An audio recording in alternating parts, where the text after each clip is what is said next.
Listener supported. WNYC Studios.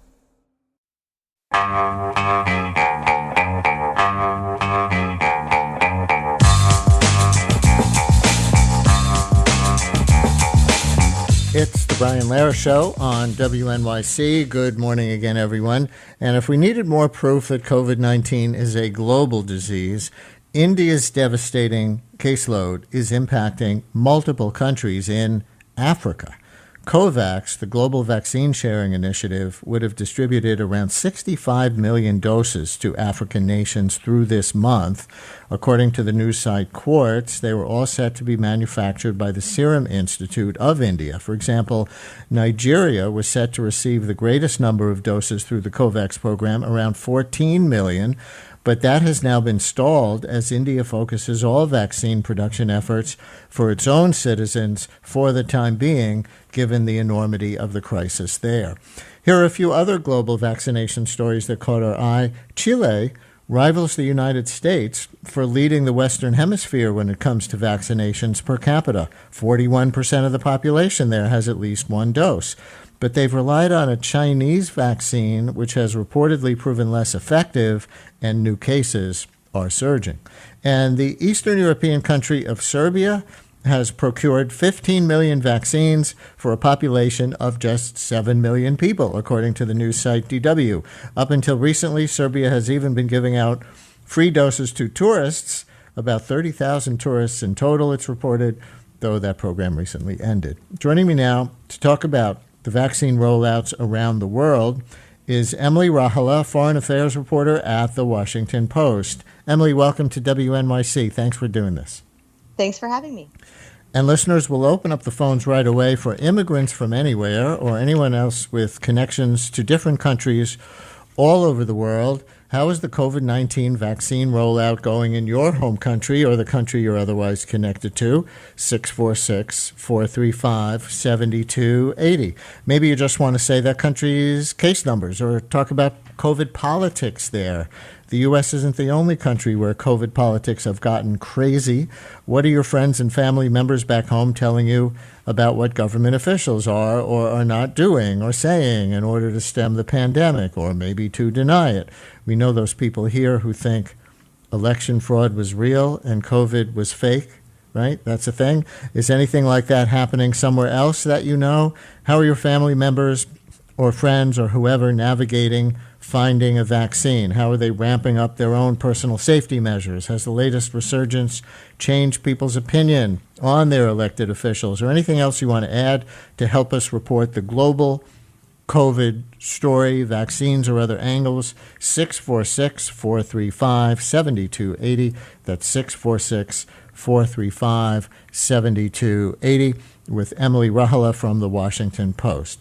So Emily recently reported 48% of all vaccine doses administered so far have gone to just 16% of the world's population in what the World Bank considers high-income countries. And as you reported recently, it's not just that richer countries procured their doses earlier, it's that they, quote, locked up 53% of the near-term vaccine supply.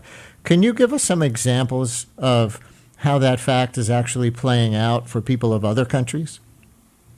Sure. So the vast inequity in the global vaccine rollout story really started as soon as it looked like there might be some good vaccines. So last summer, we had some of the wealthiest countries in the world basically cutting deals directly with vaccine makers before these vaccines were even approved or tested, and sort of pre-buying or securing vast amounts of doses. And what that has meant is that as these vaccines did come online, as they were tested, as they proved safe, and a lot of the vaccine news has been really great in that respect, only a small handful of countries had any access to those early doses. And those are countries like Canada, the United States, Israel, Britain, and most countries in the world, representing the vast majority of the world's population, are really only starting now to vaccinate. And as I noted in the intro, the global COVAX program has been hit hard by India's surge in cases. Can you talk about India's Serum Institute a bit? What vaccine were they making and how many doses were they supposed to make and distribute to where by now? Sure. So COVAX is a WHO-backed plan, and the idea was let's pool our resources instead of every country fighting for a vaccine. Let's pool our resources. We're going to bulk purchase vaccine from drug makers, and then we're going to divide it equitably so that, for instance, healthcare workers in every country get vaccine before people who are low risk.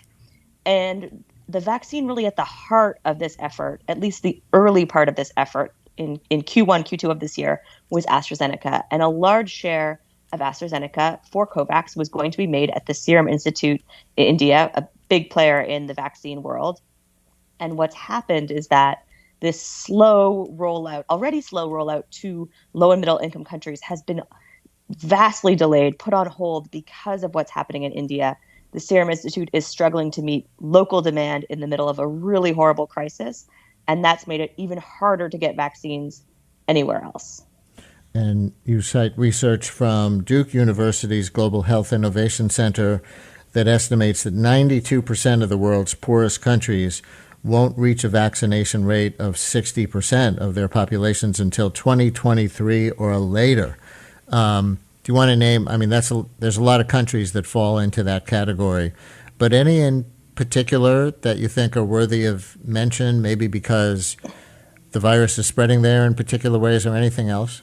Sure. So in terms of low-income countries, this is predominantly in Africa, Democratic Republic of Congo, Madagascar, also Caribbean, Haiti. There's also some lower middle-income countries with very large populations that are also vaccinating at a extremely slow rate. Whether it will be, late 2022 or 2023, it's hard to predict now. We really don't have a sense of how much vaccine will be made between now and then. But if you look at countries, like Brazil, like Pakistan, it's still a really, really long time before they have a significant portion of their population vaccinated, let alone something approaching herd immunity. So we're really talking about, years as opposed to months. And that really, I think, really shapes how we need to think about pandemic and vaccination going forward. We have some international calls coming in, so let's take them. I don't think the show has ever had a call live from Nepal before, but here is Dr. Kurel calling from Nepal. Do I have that right, Doctor? Hello, and are you in Nepal at this moment? Hi, Brian. Yes, thank you for having me. I am in Nepal. I'm in Kathmandu. And as our guest just mentioned, one of the countries that's struggling is Nepal, from the Serum Institute's sort of lack of ability to send vaccines across different countries. And so what else would you like to report about the details on the ground there? Go ahead. I would like to say, so I am a emergency medicine faculty at international fellow at Brown University, and I was I was in the U.S. when the peak was the highest in Rhode Island, and sort of I worked in Atlanta also, and now I happen to be in Nepal, and the peak here, we're seeing the replication rate of the virus is one of the highest in the world. It was at 2.13 a few days ago. And this is a very small country with a population that's the size of Texas, so about 30 million people with ventilators that are less than 1,000 and less than 1,500 beds. And we have only 4% of our population vaccinated with only one dose. And I am seeing here every day people calling me almost every 10 minutes looking for ICU beds, and we have none. So, we have a campaign going here, Brian, that's pushing for our country, U.S., because we have a lot of Nepali people who live in the U.S. as well, in New York specifically, and we need some vaccines here. And I know there are people not taking vaccines in rich countries. I think the inequity that we just discussed in the prior guest is so real, and I'm looking at it with my eyes, and it breaks my heart.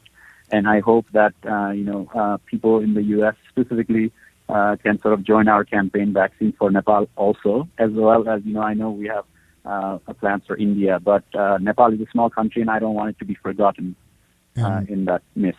And I'm glad you called and mentioned that. Who would have to make the decision to get vaccines over there in the way that you want? Brian, we have a campaign here, Alliance, COVID Alliance Nepal, and we have written a open letter to the ambassador, to U.S. ambassador to Nepal.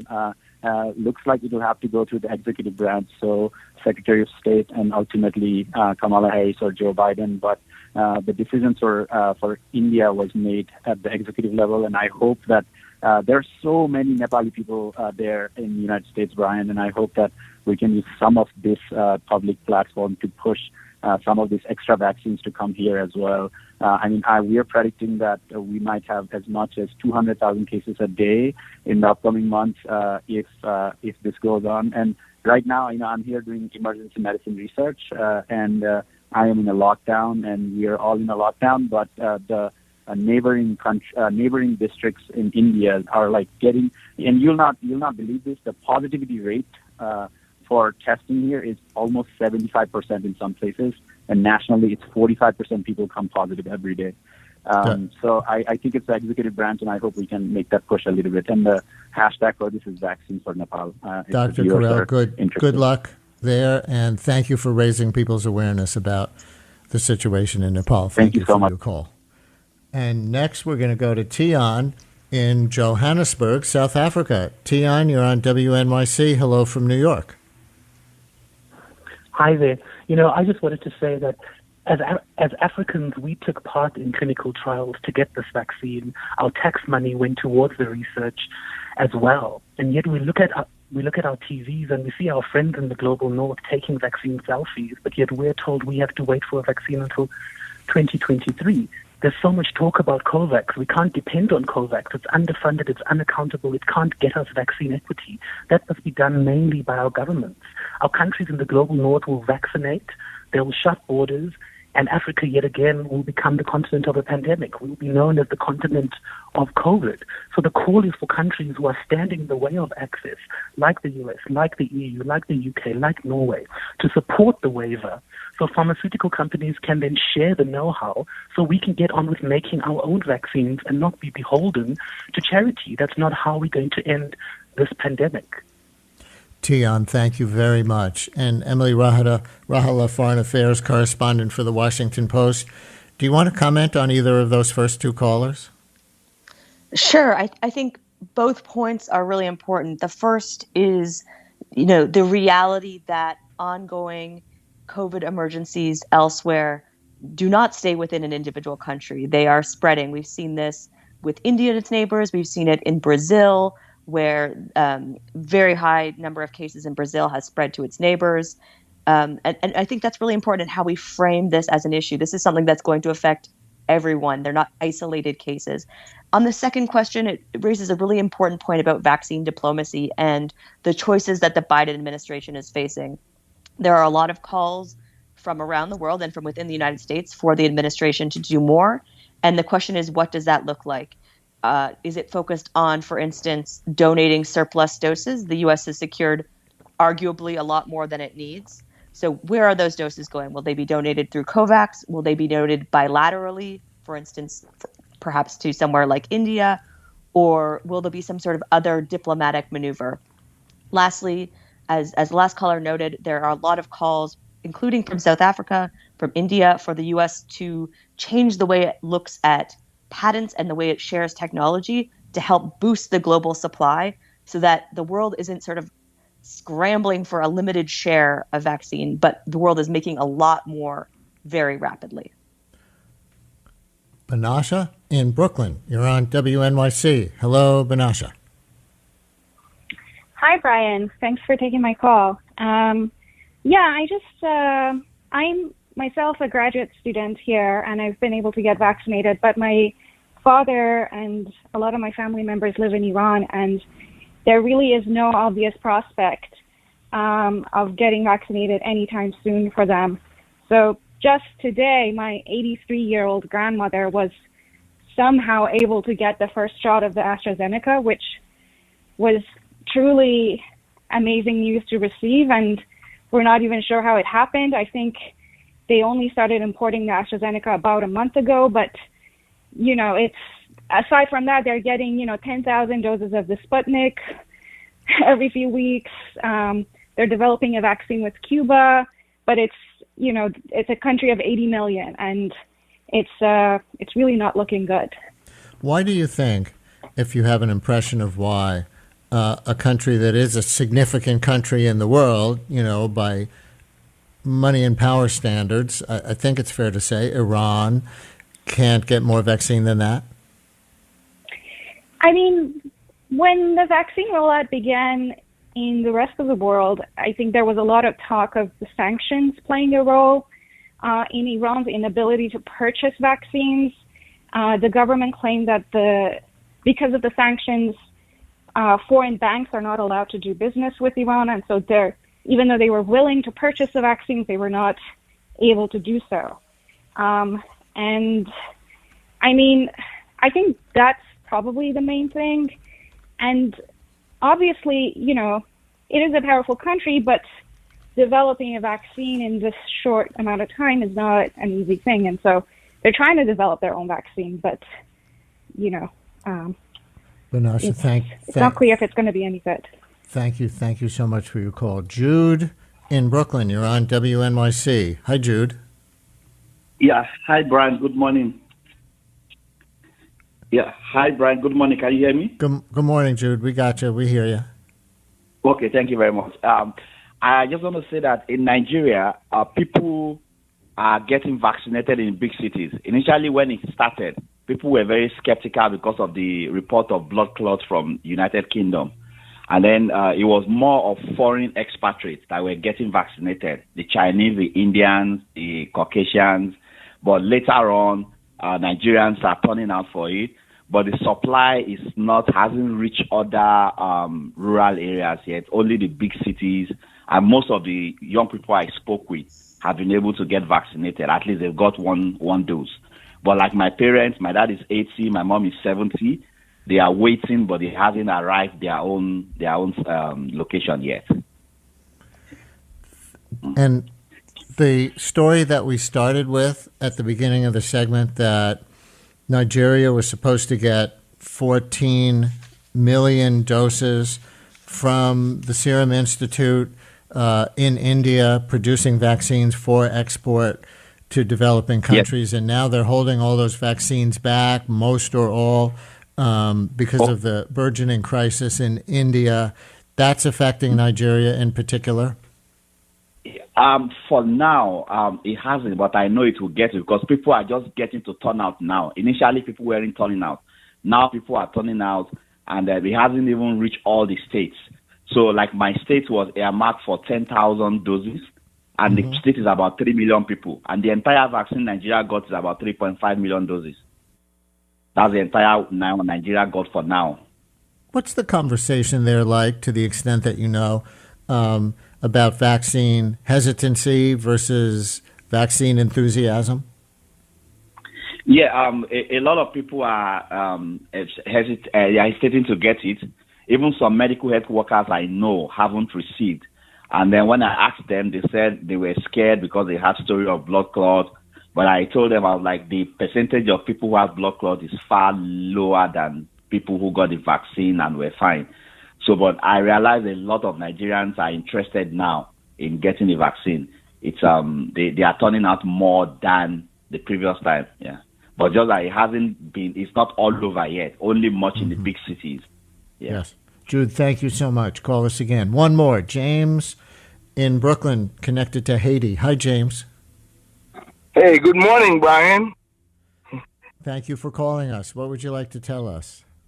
Yes, I'm saying, I live here in New York City, and I'm vaccinated, and my family is vaccinated. Most of us have been vaccinated here. But Haiti, so far, the cases have been very low, and they are lucky. Because if COVID would have done any impact on Haiti, it would have been devastated for the people, because vaccination campaign, only the rich would have benefited from that. Haiti is not, you can't even get proper, go to a hospital for a simple fever. You get return home because you don't have any money to pay. So so far so good. We say, yesterday I read from NPR, and they say only it's been 400 death rate in Haiti so far for the whole population. I do know we have a problem statistic. It's not easy for real count, and given the fact that Haiti is a corrupt country, a corrupt government, they wouldn't have done any real good job really to help the people vaccinated or for testing or anything like that. So far, I say Haiti is really lucky. I'm hoping it stays that way. Why do you think COVID hasn't spread there as fast as many other places? Okay, I'm going to tell you exactly. Since I was a child, we've been saying, but that's what I heard, for any virus or any bacteria to kill a Haitian, you have been the side of a mountain or something like that. So far, I think we've been around so much, like a bacteria, people believing into so much dust, dirty dust, all those things. I think the body become immune. I'm sorry, but I think that's true. So and also, Haitians, they use a lot of lemon. They drink lemon almost every day. Yeah. So it might be one of the reasons I think they may have survived. James, thank you very much. And Emily Rahala, foreign affairs correspondent for the Washington Post, without conferring too much medical authority on the idea that being exposed to a lot of dust and stuff early in life protects you from COVID, or that drinking lemon does. What would you say with respect? I have a question for you about one of those callers, but what's top of mind for you? Sure. I haven't looked at the Haiti situation closely, but I will say this. I hope cases stay low there, but what we are seeing as we enter this new phase of the pandemic is that countries that were not hit hard are getting hit. So just a few months ago, people were writing think pieces about how India had been spared, speculating that it might have something to do with early life exposure to coronaviruses and, this similar idea that people had already been exposed. And then we see India get hit so hard. So I would just caution that we don't know when these big surges are coming to different countries, but they certainly appear to be happening almost everywhere, and that's why vaccination is so important. And to the caller who was connected to Iran and was talking about other countries developing other vaccines than the ones we know of already, there are the Russian and the Chinese vaccines, and you wrote in the Post, with supply tight, China and Russia have engaged in vaccine diplomacy. So can you talk a little bit about the rollout of those two vaccines on a global scale? I know part of the story from Serbia, as I understand it, that has a lot of Chinese and Russian vaccine. There are questions about effectiveness. So what about that whole dynamic around the world?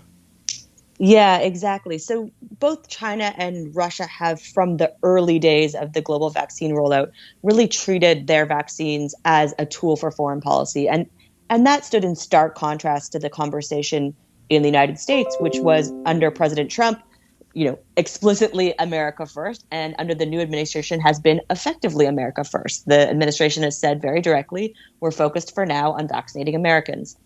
And so there's been this gap, this empty space for diplomacy, and China and Russia have stepped in. Now, the extent to which that has been effective from a public health and or from a diplomatic perspective, I think it's not clear yet. A lot of countries are blocked out of using, say, Pfizer, because there's just not enough supply. And so they're turning to the Chinese and Russian vaccines.